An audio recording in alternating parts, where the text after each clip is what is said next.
In the National Football League, the margin for error isn't just small, it's literally zero. You can have a phenomenal winning culture. You can have the generational franchise quarterback. You can even have the visionary head coach calling the shots. But right now, in Los Angeles, for the 2026 Chargers, the championship window is no longer just cracking open, it is entirely, aggressively, and violently open, right this very second. And the stakes? They have absolutely never been higher. Because the blueprint for a true, terrifying NFL juggernaut, it isn't drawn with broad, sweeping strokes. No, it is forged in microscopic, brutal, agonizing decisions. Decisions about who stays, who leads, and who is ultimately going to carry the crushing weight of a franchise's ultimate ambition. Welcome to NFL Nexus. Look at this quote on the screen. I want you to listen closely to these words and really let them sink in for a second. Because this right here, this isn't just your standard run-of-the-mill front office praise meant to look good on a Tuesday morning press release. This is a confession. It's a confession of a years-long obsession. General Manager Joe Hortus, he's looking back to draft day during his time in Baltimore, and you can almost hear him changing his cadence to emphasize the profound underlying truth. He says, I've told the story. In Baltimore, we had Derwin up there as the #1 player on our board in that draft, the #1 player available when we were picking, and we took a trade back and he got picked. I said to him when I first met him, gosh, you should have been a Raven. We traded away from you, but I'm glad you're not because I'm here now. Let me tell you, that is not just a passing quote. That is the literal genesis of an entire organizational philosophy moving forward. Because think about where we are right now. We are entering year 3 of the Jim Harbaugh and Joe Hortus era. And let's be perfectly, brutally clear about what this actually means on the ground. Back in 2024, they managed to drag this roster to a playoff appearance. Last year, in 2025, they did the exact same thing. But both times, the journey ended in the absolute crushing heartbreak of a wild card round exit. Back-to-back early eliminations. And let me tell you, that changes the psychology of a building. It creates this desperate, frantic urgency to evolve, because good is no longer acceptable in that locker room. Only absolute greatness will survive the 2026 campaign. Now, before we really pull back the curtain on exactly how this front office is engineering that evolution, make sure you hit that subscribe button. You are watching NFL Nexus. If you're enjoying this explainer, drop a comment down below with your thoughts as we break this all down. And if you want the premier, most uncompromising deep dive coverage of the league, support the channel by becoming an NFL Nexus channel member today. The revolution is happening right now in Los Angeles, and you need a front row seat. Okay, so step 1 of this evolution. It requires navigating a massive foundational shift on the defensive side of the ball. The actual system itself is changing. The Chargers are transitioning their defensive coordinator role from Jesse Minter, and they are handing the reins completely over to Chris O'Leary. Now, when an NFL defense undergoes this kind of major structural transformation, chaos is always lurking right around the corner. The communication changes, the responsibilities shift, the margin for error once again shrinks back down to zero. And this is exactly why securing the veteran backbone of the locker room is a non-negotiable reality for this front office. You simply cannot, under any circumstances, install a brand new defensive philosophy without your ultimate on-field general there to translate the chaos into execution. The front office knows, for a fact, that without the right leader to anchor this massive transition, the entire defensive structure could just collapse before the regular season even begins. 30. That is the number hovering over this entire defensive strategy like a dark cloud. By the start of this 2026 campaign, Derwin James, the undisputed heart and soul of this defense, he is going to turn 30 years old. Now, in the brutal, incredibly unforgiving reality of the NFL, 30 is a critical, terrifying age for a physical safety. It's that exact age where the bill for years of punishing highlight reel hits usually comes due. And crucially here, he is entering the final year of his current contract, which was a 4-year, $76.5 million deal that he signed way back in 2022. Think about this. He has spent his entire 8-year career, all 7 of his playing seasons, giving his absolute physical prime to the Bolts. And now, the franchise is staring down a defining, monumental crossroads. Just look at that number. $24.61 million. That is Derwin James' scheduled cap hit for this upcoming season. Let that massive, staggering financial reality just linger on the screen for a second.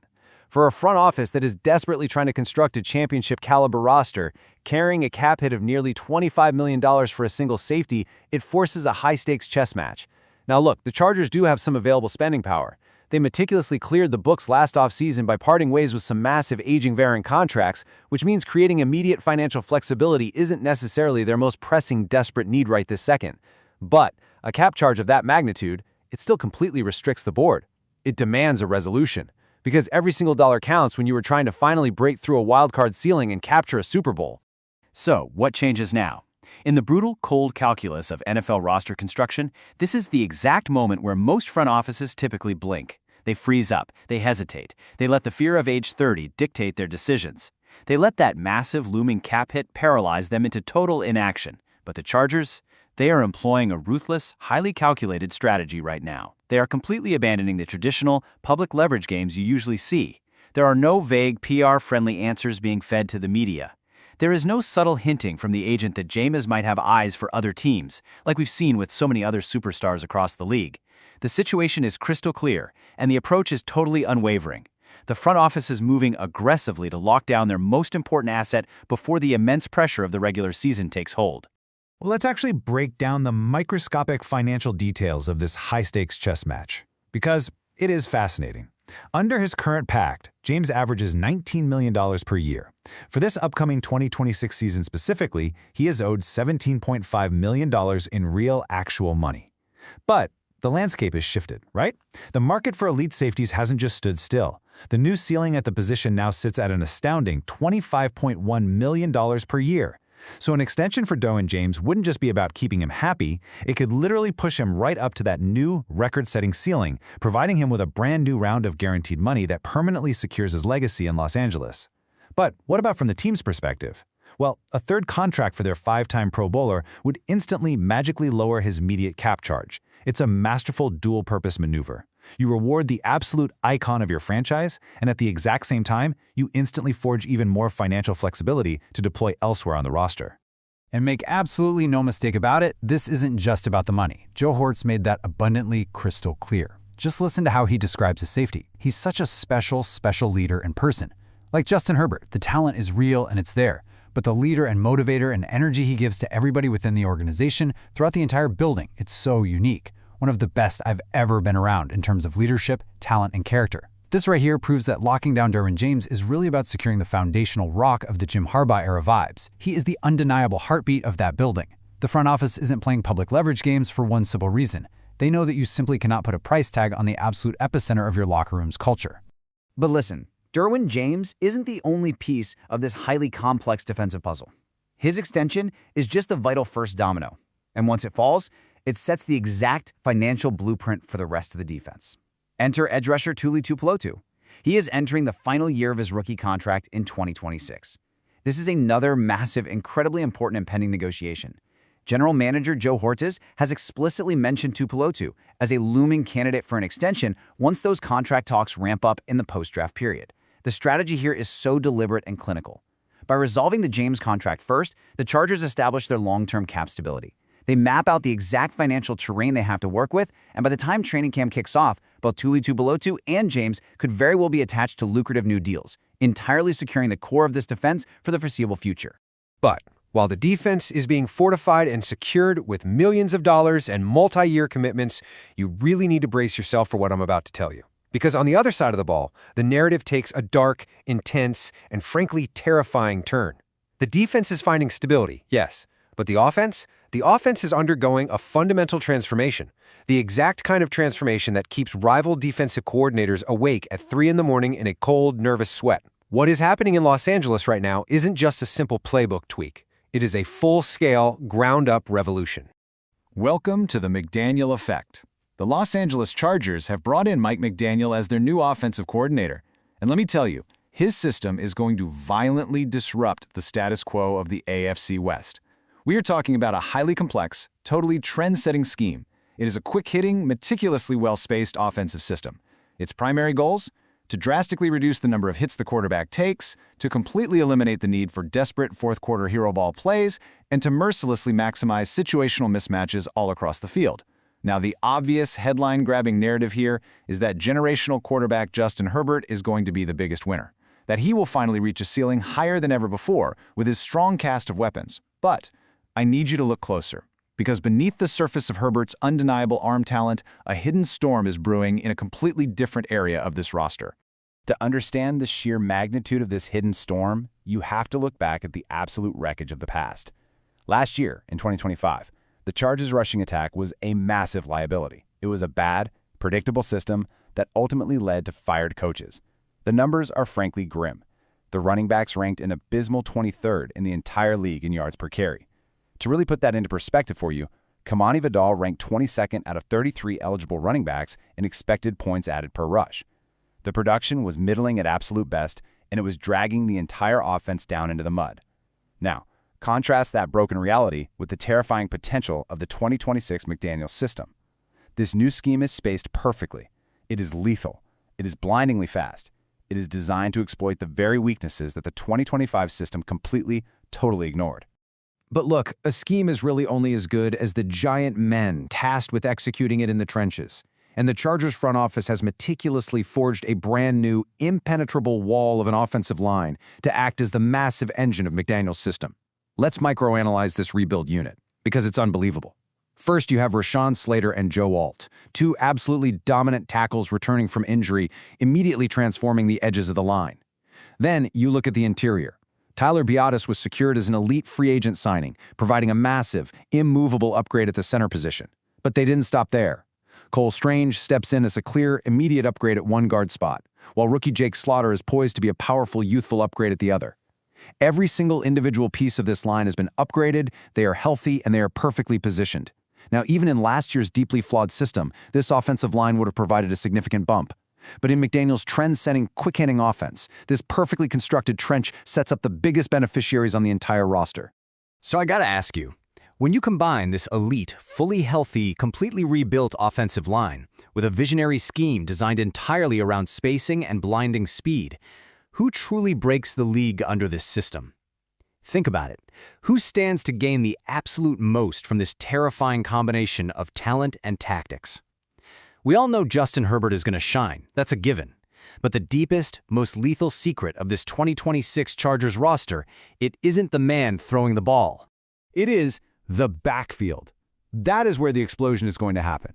The national headlines will predictably focus on Herbert. The television cameras will always follow the quarterback. But it is the running backs who are quietly poised to experience monumental, league-breaking leaps in production that will absolutely demand the attention of the entire national NFL fan base, far beyond just those living in the Los Angeles area. This right here, this is where the true dominance of the McDaniel era will be forged. Let's dive deeply into these granular, incredibly revealing statistics. Look closely at Omarion Hampton. As a rookie last year, battling through injuries and just trying to adjust to the punishing speed of the NFL game, he was forced to run behind a completely broken, absolute liability of an offensive line in a totally dysfunctional system. And yet, despite all of that immense adversity, Hampton still managed to grind out 545 yards and 4 touchdowns over just 9 games, maintaining a highly respectable 4.4-yard average. Then you have Kamani Vidal, who basically mirrored that incredible resilience over 13 games to carve out his own impressive sophomore campaign despite facing the exact same muddy, collapsing trenches. These two young backs proved they could survive in the absolute worst conditions imaginable. Now I want you to imagine what they can do with wide open spaces, a dominant, healthy offensive line, and a scheme perfectly specifically tailored to their unique skill sets. The potential for a massive, multiplayer breakout is undeniably there. And then, there is the wild card, the explosive, chaotic element that turns a simply good backfield into an unstoppable, inevitable force. Highlight the third bar on that chart, Keaton Mitchell. This free agent signee arrived from Baltimore with numbers that should quite literally terrify opposing linebackers. In 13 games last year, Mitchell posted a blazing, line-breaking 5.8 yards per carry average. But his threat isn't just on the ground, right? He brings a devastating receiving versatility to the room, hauling in 9 catches on 12 targets out of the backfield, and even adding incredible game-changing value as a kickoff returner. When you combine Hampton's raw, punishing power and potential, Vidal's steady, reliable development, and Mitchell's lightning-fast, do-it-all versatility, you are looking at a lethal, 3-headed monster. If Herbert pops off the way everyone entirely expects him to, these running backs are going to find themselves facing light boxes and massive gaping rushing lanes all season long. What we are witnessing right now is the quiet, meticulous construction of a situational nightmare for the 31 other teams in the National Football League. Mike McDaniel and Joe Hortis haven't just built a starting lineup. They have crafted a running back room that can do it all, regardless of the scenario or the down and distance. You need a grinding, physical, clock-chewing first down, you have it. You need a lightning-fast outside zone run to completely exploit the perimeter, you have it. Need a versatile pass catcher out of the backfield on a crucial 3rd and long, you have it. Provided this group can stay healthy, which, let's be honest, is always the biggest hurdle in Los Angeles, this running back room is absolutely poised to carry the heavy lifting of the entire offense. They are the engine that will allow Justin Herbert to operate with unprecedented surgical efficiency. They are the hidden, lethal weapon of the 2026 Chargers.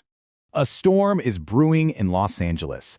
It is a terrifying storm, born of consecutive playoff heartbreaks, fueled by aggressive, calculated financial commitments to undeniable locker room leaders, and weaponized by a revolutionary offensive mind. The Chargers are no longer patiently waiting for their window to open. They are kicking the damn door completely off its hinges. The blueprint of a juggernaut is complete, and the rest of the league is officially on notice. Do not miss a single second of this journey. If you want to truly understand the intricate, brutal reality of building an NFL powerhouse, you need to subscribe to NFL Nexus right now.